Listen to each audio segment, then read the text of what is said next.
모발이식 상담을 하다 보면 환자분들이 제일 궁금해하시는 게 크게 세 가지가 있어요. 나는 과연 면모나 이식해야 할까? 모발이식 견적이랑 비용에 대한 것이고요. 두 번째는 절개, 비절개 채취 방법 중에 어떤 채취 방법이 나한테 제일 적합한지, 또 선택하는 기준은 무엇인지, 절개나 비절개 이 채취 방법에 따라서 수술 직후에 티는 얼마나 나고 또 그 흉터는 어떻게 남을지 자세하게 알려드릴 거예요. 그리고 마지막 세 번째로는 모발이식한 모발은 과연 진짜 안 빠지는 것인가? 안 빠진다면 이식한 이 모발만 남아서 나중에 혹시 더듬이처럼 남게 되면 어떻게 하나 하는 걱정부터 해서 통증은 어떤지, 또 소요 시간은 얼마나 소요되는지 아주 귀한 정보들이니까 영상 뒷부분까지 자세히 보시면 도움이 많이 되실 거예요.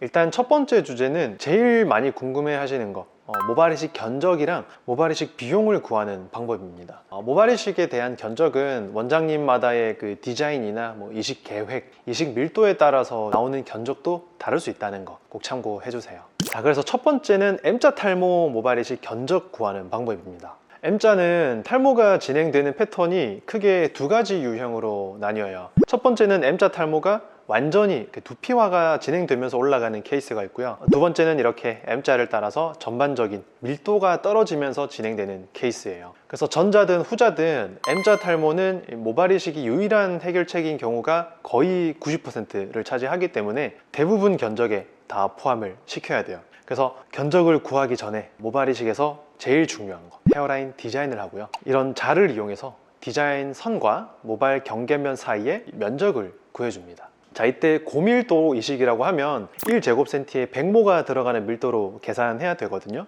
그래서 여기 삼각형 넓이를 구해주면 대략 가로 8cm에 세로 2cm니까 넓이는 8제곱센티가 되죠. 그래서 여기 이 부분에는 대략 800모가 들어간다는 의미예요. 그래서 반대쪽도 마찬가지로 그 면적의 넓이를 구해서 이렇게 이식 견적을 내게 되는 거예요. 그래서 전체적인 이식 견적을 더해서 그 모수를 채취하게 되는 거죠. 각자 병원마다의 그 정해진 단가가 있기 때문에 그 단가에 맞게 비용을 안내받게 되시는 거예요. 그리고 특히 이렇게 밀도가 떨어지면서 M자가 진행되는 케이스나 1차 수술을 했는데 그 밀도를 보강하기 위한 케이스들, 그래서 이렇게 사이사이에 우리가 밀도를 채워 넣어야 되는 케이스는 단순히 면적만 구하는 게 아니라 면적을 구한 후에 그 밀도까지 따져서 최종 이식 견적을 구하는 거예요. 자, 그 다음은 정수리 탈모입니다.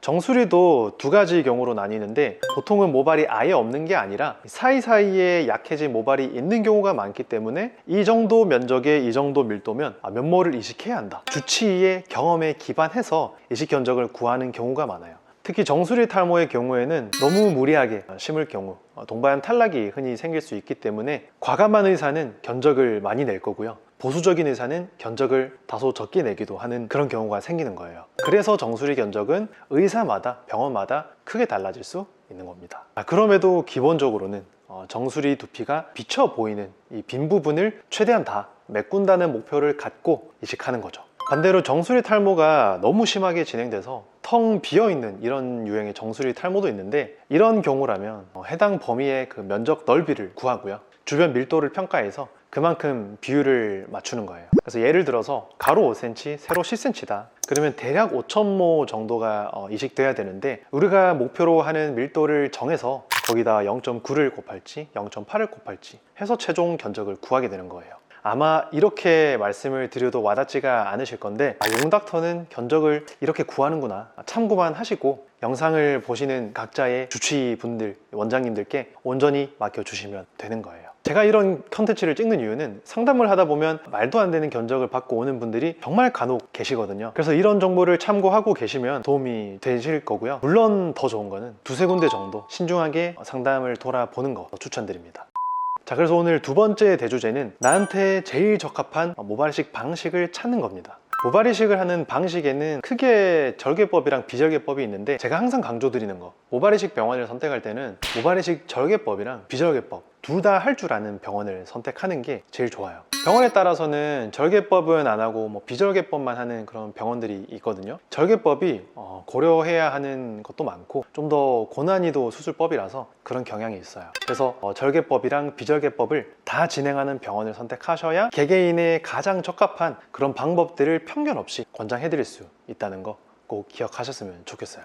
일단 모발이식 상담으로 병원을 오시는 고객분들은 크게 세 가지로 유형이 나뉘어요. 첫 번째로 나는 절개는 절대 싫다, 꼭 비절개로 할 거야, 마음속으로 아예 정해놓고 오는 분들이 계시는데, 예외적인 몇 가지 경우를 제외하고는 저는 웬만해서 그 결정을 존중해드리고 있어요. 그 예외적인 경우가 어떤 것들이냐, 첫 번째는 뒷머리 밀도가 너무 떨어지는 분들. 뒷머리 밀도가 너무 떨어지는 상태면 뒷머리 숱도 진짜 많이 없고 비쳐 보이기 쉬운데, 이런 상태에서 이 모발들을 비절개로 다량 뽑아버리면 오히려 이제 뒷머리가 휑해지고 볼륨이 죽어서 볼품이 없어질 수 있어요. 두 번째는 또 뒷머리가 너무 가늘고 힘이 없는 분들, 아무리 손이 좋고 수술 잘하는 의사라고 해도 비절개로 모발을 채취하는 과정에서 모낭 이 손상이 정말 쉽게 생길 수 있어요. 그만큼 낭비되는 모낭이 많아지면서 극단적으로는 우리가 목표로 했던 이 모발을 충분히 채취하지 못하게 될 수도 있게 되는 거거든요. 그래서 채취가 힘든 만큼 수술 시간도 많이 길어지게 될 수 있고, 또 생착률도 낮아질 가능성도 없지 않은 거죠.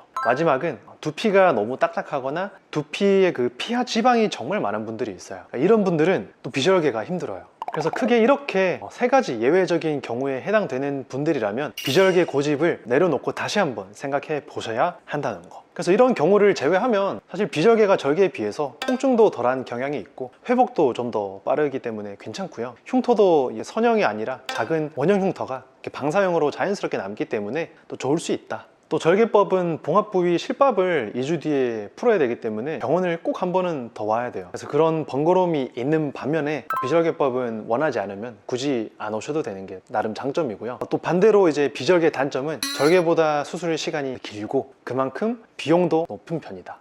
그 다음으로는 그 반대예요. 예산 때문에 절개를 선택하시는 분들도 있고, 수술한 뒤에 티나는 게 싫어서 절개를 선택하시는 분들도 있는데요. 역시 예외적인 몇 가지 경우에는 절대 저는 절개를 추천드리지 않아요. 첫 번째가 뭐냐면 두피 탄력이 굉장히 안 좋은 분들. 여기서 두피 탄력이라고 하면 머리카락을 잡고 이렇게 위아래로 움직였을 때 두피가 어느 정도로 왔다 갔다 하는지 그 정도를 말하거든요. 피하 지방이 너무 적거나 태생적으로 탄력이 안 좋고 두피가 딱딱한 분들은 절개를 했을 때 위험한 경우가 많습니다. 물론 이 이식 모수가 적은 경우라면 누구든지 절개법도 부담이 없긴 하지만 이식 모수가 3,000모, 이렇게 4,000모가 되면서부터는 그 두피 탄력에 따라서 추후에 이 채취 흉터가 크게 남을 수 있거든요. 조금 더 자세하게 설명을 드리면 우리 후두부 가로 길이는 한정이 돼 있잖아요. 많은 모수를 채취하기 위해서는 세로로 넓게 절개를 해서 떼내야 되는데, 그렇게 되면 뒤쪽 두피를 위아래로 무리하게 잡아당겨서 봉합을 해야 돼요.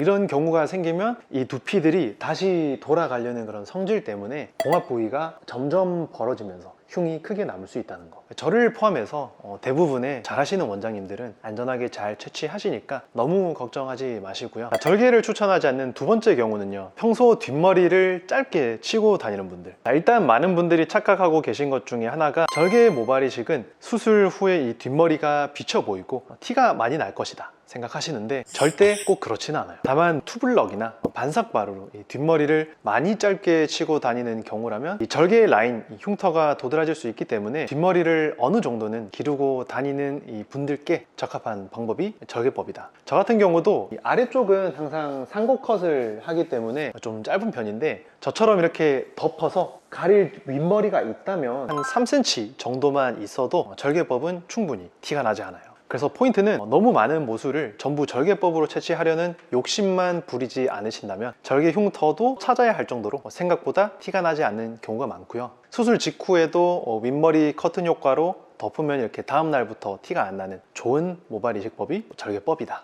수술 시간도 짧고 비용도 더 합리적이고, 여성분들이나 머리가 어느 정도 긴 남성분들, 이 절개법이 또 정말 좋은 옵션이 될 수 있다는 거. 마지막 세 번째는 무조건 티가 안 나는 게 중요하다 하시는 분들도 있어요. 티가 나지 않는 그 유형 중에서도 조금은 비쳐 보이도 괜찮다 하는 유형이 있고요, 절대로 티가 나면 안 된다 하는 유형, 이렇게 두 가지로 나뉩니다. 그 중에서 전자에 해당되는 거는 절개법이랑 라인컷 비절개법이 당장 다음 날에도 티가 안 나는 채취 방법이지만 경우에 따라 살짝은 비쳐 보일 수 있는 그런 채취 방법이고요. 마이크로컷이라는 비절개 방법은 수술 직후, 수술 당장 다음 날에도 절대로 전혀 티가 나지 않는 제일 확실한 채취 방법이에요. 그래서 티가 나지 않는 게 중요한 분들은 이런 방법들이 있다는 거 참고하시면서 전후 사진까지 눈에 담고 가시면 담당 의사랑 상담하실 때 더 알찬 그런 시간이 되실 겁니다. 그리고 절개를 고민하는 분들이 제일 걱정하시는 게 바로 흉터인데, 참고로 인터넷에 주로 보이는 이런 정말 심한 절개 흉터는 너무 극단적인 케이스들이니까 의미가 크지 않고요. 보통은 두피를 절개할 때 주변 모낭이 손상되지 않도록 그 모낭 각도에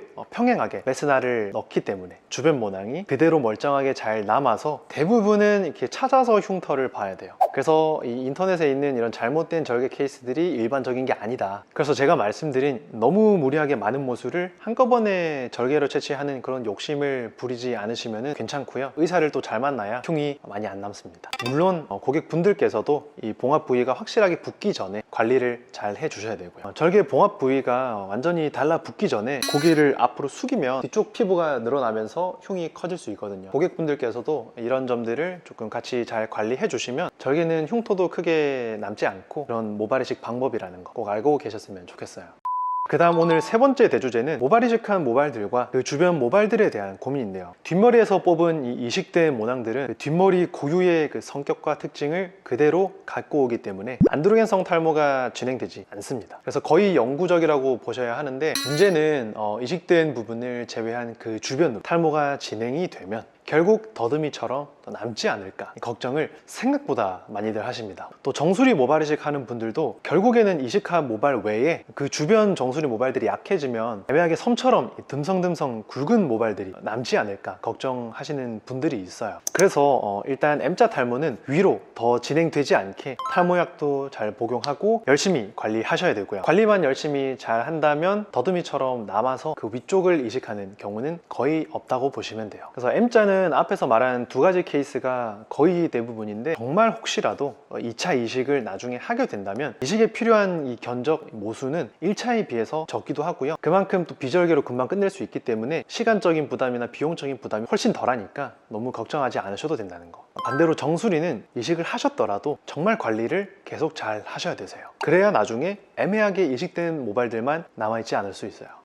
그래서 오늘 영상에서는 모발이식 관련해서 이식 견적을 어떻게 좀 셀프로 구해볼 수 있을까 알려드렸고요. 모발이식 채취 방법과 관련해서 제가 꼭 강조드리고 싶은 것들, 절개법, 비절개법, 티 안 나는 걸 선호하시는 분들 세 가지 유형에 따라서 중요하게 알고 계셔야 되는 것들 알려드렸고요. 마지막으로는 이 이식된 모발 주변으로 또다시 탈모가 진행될 수 있기 때문에 이럴 때는 어떻게 하고 어떤 개념을 알고 계셔야 되는지 자세하게 알려드렸어요. 오늘 영상 잘 참고하셔서 모발이식 계획에 좀 도움이 되셨으면 좋겠고요. 저는 다음 영상에서 또 좋은 영상으로 인사드리도록 하겠습니다. 감사합니다.